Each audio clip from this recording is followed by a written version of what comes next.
There's certainly more that central banks could do, regionally and globally. But I think that, as we saw from the initial response to the emergency cut last week from the Fed, that's not going to cure the coronavirus. I think what we really need to, see is a coordinated and massive monetary and fiscal measures.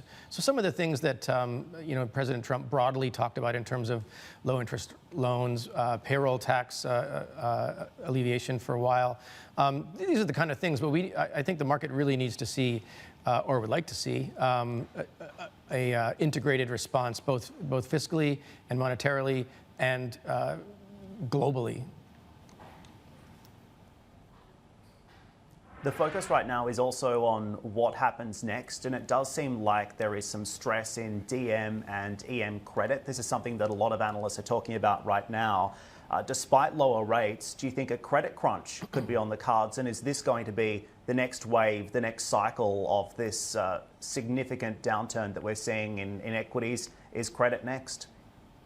Well, we think that's the big risk. So if we do get a big spillover into the credit markets and a deleveraging on the back of that, that's where we could see another serious leg down. So I think, we talked about, we've had sort of a series of shocks, the coronavirus in China, coronavirus globally, the oil shock. But if we do get a credit shock, I think that would certainly take us, the next leg down. But I don't think we're there yet. Could the oil shock be what sparks a broader credit shock? Because there's a lot been made about the vulnerability of potentially the US shale sector as a result of falling oil prices. So is that perhaps the canary in the coal mine?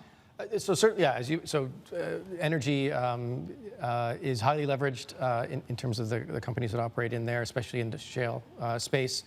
So that is a worry. On the other hand, the banks that are lending in size to the shale companies are not the globally systemically important banks, the G-SIBs.